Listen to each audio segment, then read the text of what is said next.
It's been roughly 3 weeks, which means it's finally time for another challenge video. I want to preface this and apologize. With everything going on, it does take me that long, especially with a game that takes me about 15 hours to play and get through. Anyways, Fallout 4 is a game full of choices. What kind of playstyle you want to go for, who you want to have as your companion, and what faction you want to side yourself with. We'll focus on the last one mostly for this video. This game has 4 main factions. You have the Brotherhood of Steel, the Railroad, the Institute, and the Minutemen. However, there is a secret 5th faction that you can come across during your playthrough. They are the Raiders that inhabit the land of Boston, of the Commonwealth. Unfortunately, you cannot align yourself with these individuals naturally. You probably can with some sort of mods, but that's not the point of this video. Instead of declaring myself as a member of the Raider faction, I declare myself as the Super Raider to show you what it would look like to play Fallout 4 as a Raider in this video. A couple of rules before we get started on the fun stuff. I am allowed to loot Raiders and Raider-specific locations. These include, but are not limited to, when coming across dead Raiders, I can loot their corpses and campsites to gain supplies. Any and all locations I come across that house Raiders and are inside of buildings/loading zones. I can take any and all items I find inside and outside, within reason. If I happen across Raiders fighting another group, I can lend both sides my aid and dispatch of all the hostiles, and then I am allowed to loot anything and everything from the scuffle in order to further better myself. 2. I am allowed to buy things from the shops, but I am only allowed to use the caps I gain from quests and items found from Raiders. Speaking of quests, as this game requires you to complete quests to progress, I am not allowed to hold any of the items that are quest rewards, the flare gun from the Minutemen, or the laser pistol from the Brotherhood of Steel. I cannot hold those. However, they do give caps, and I cannot drop caps via my inventory to my knowledge. There might be some way, I am just not aware of it. So if anyone knows of it in the comment section below, please let me know for future Fallout 4 videos, obviously. 3. I cannot use companions. I know what some of you might be saying, but River, some Raiders use dogs as pets, so why don't you use a dog companion in the game? And to that I say, because.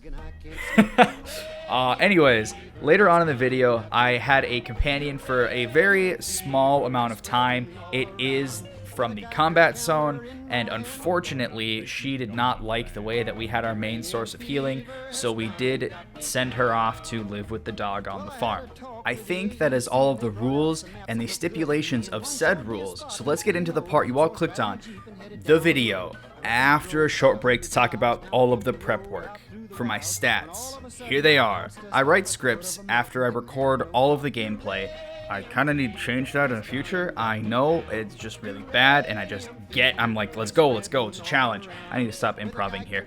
I can't say for certain what I was going for this build, but there are a few key skills that I know I will need. First off, with the majority of my weapons being pipe weapons, easily modifiable, really lacking damage, I'm gonna need the gun nut perks and then the science perk in the future for some of the other stuff. 2. I also went with 8 endurance to get a consistent source of healing. The main issue with this perk is that most NPCs don't quite appreciate you chowing down on the flesh of the dead in front of them. The second issue is that you don't get to upgrade this perk until you reach level 19 or something crazy high. For reference, I was around level 20 when I finished this run. I really only got to use the first tier of this perk. I used it once at tier 2, but that being said, it has saved my ass so many times. And 3. I needed to get both the Scrounger and the Fortune Finder perks ASAP. My supplies are going to be low, and I needed all of the ammo and caps I could muster to help pay for other things that I would need in the future parts of the run. These ended up being the best long con perks I could have ever asked for.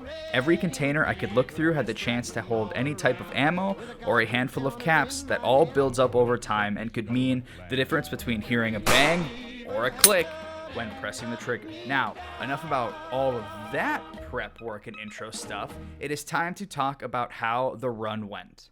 We start off creating our character. As the game is mostly played in first person, I don't worry too much about character creation for this run or for any future runs, unless it's necessary for like a specific character build. That means that there is a mod that I have set up that just lets me skip through all the intro stuff and go straight to the cryopods. I exit the cryopods, I set up my special points, and it's all thanks to that Start Me Up Nexus mod.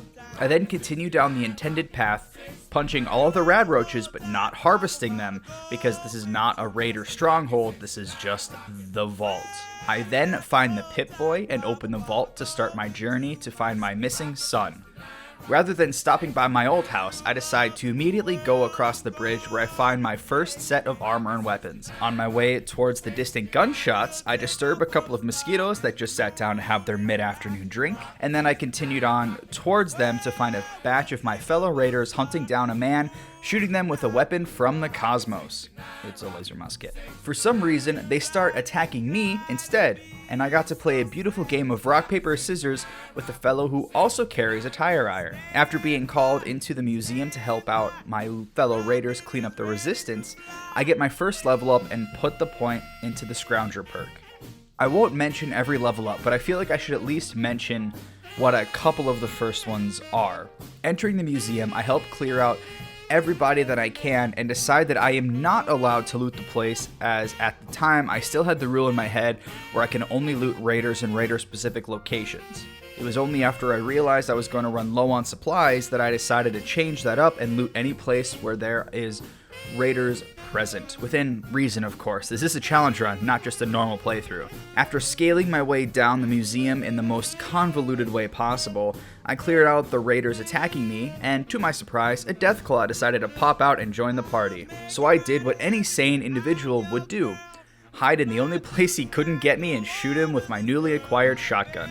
I then went back into the museum to talk with Gravy and sent him off to Sanctuary while I went off to Diamond City.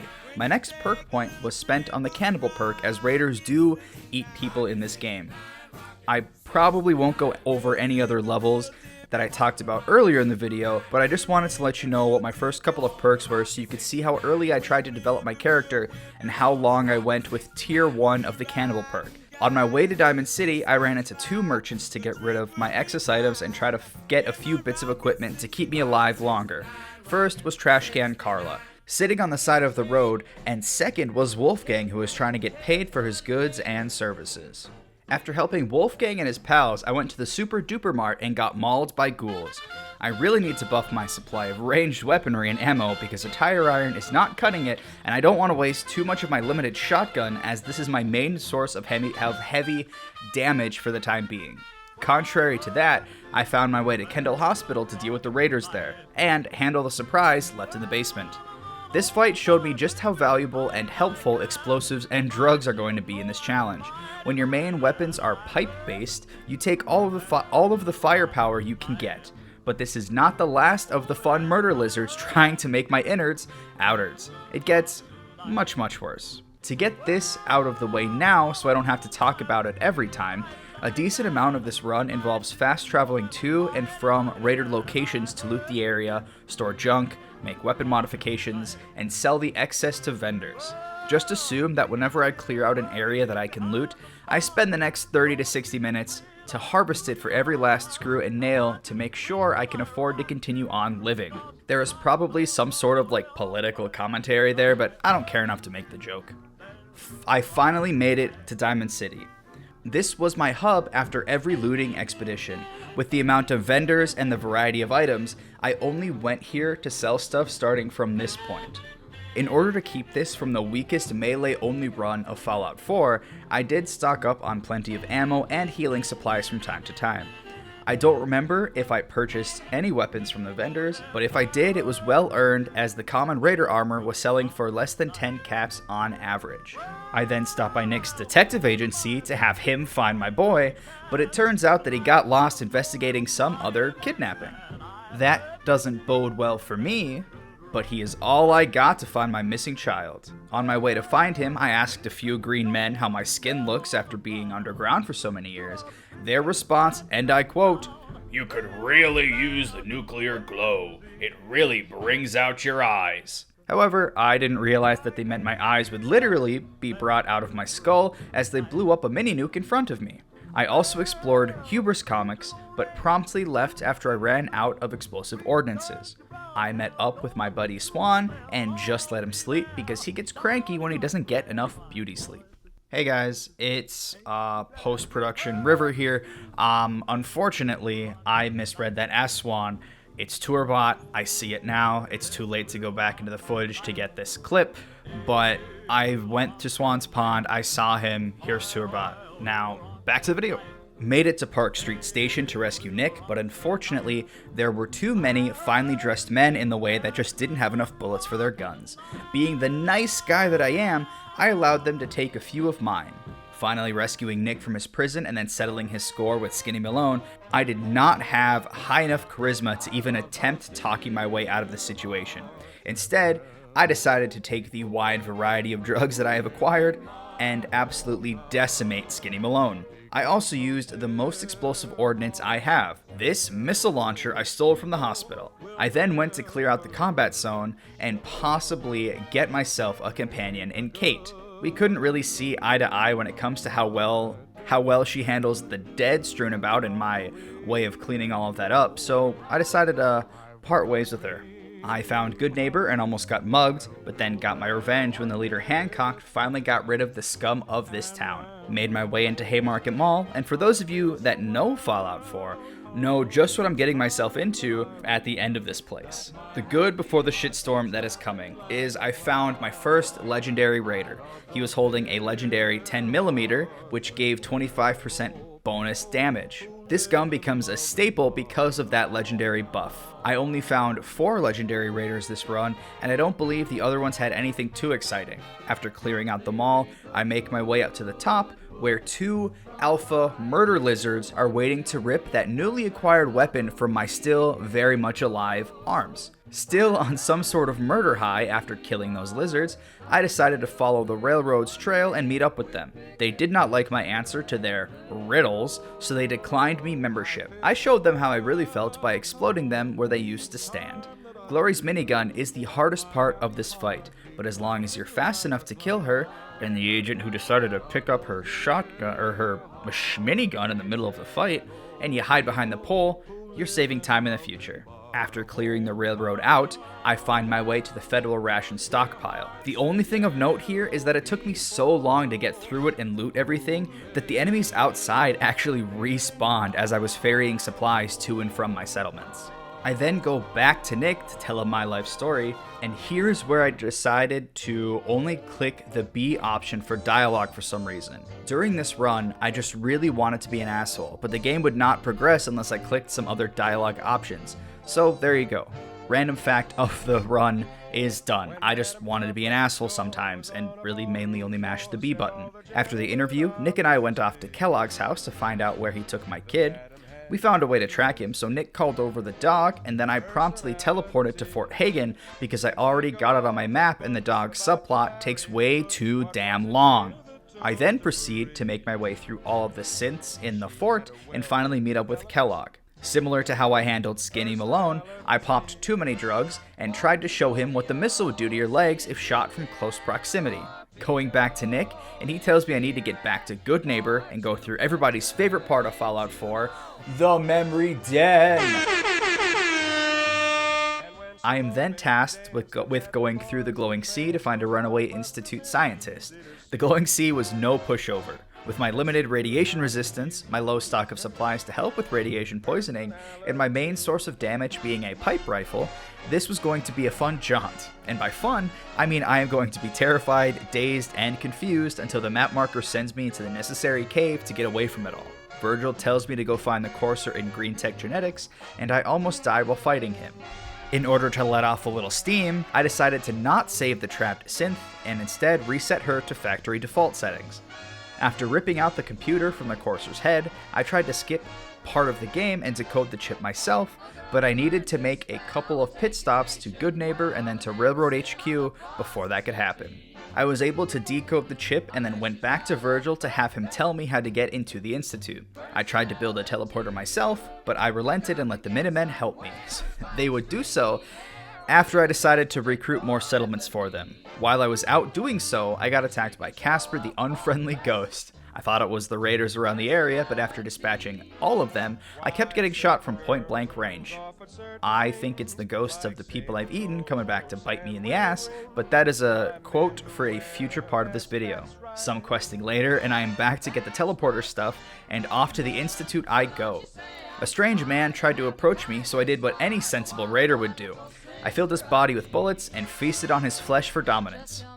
After proving that I am the Alpha Raider, I am then told to do more settlement quests until I was told to go clear out the castle. I made it to the castle and went to talk to Preston, however the Brotherhood hates me and they just so happened to have a vertibird flying overhead in the area, so we had to deal with that before we could continue on with the castle quest. I decided to rush the castle to clear out the mess of larger and smaller crabs when the Queen decided to show up.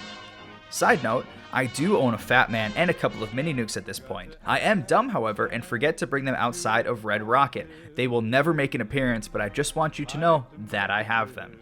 After dispatching of the Queen, there is even more settlement quests that I have to go through before I can go back to the castle and finish up the Minutemen questline. This game is fun, but some aspects of it feel like they are doing their best to consume as many hours of your life as possible. After over an hour of looting and shooting, I am finally able to clear out the inside of the castle. I enter the castle and play the world's slowest game of Minesweeper, only to be told I wasn't fast enough and get chased down by Sarge the Sentry Bot. The only saving grace is his chunky body can't see past the brick pillar I decided to hide behind. Realizing that Ronnie Shaw did not follow me into the depths, I had to go out and activate her, only for her to take her sweet-ass time to make it to the necessary computer to open the door. I test out our new bombardment tools that the castle gave us on the nearby empty buildings. I did some other stuff in the interim, then it was time to defend the castle from the Institute scum. One of the funniest things that I think I've ever seen in a Fallout 4 playthrough is this single courser trying to escape the castle and get back to the Institute, while the entirety of the castle is coming down on him with the force of 1,000 suns. We're at the end game now, everybody. Buckle up and shut up.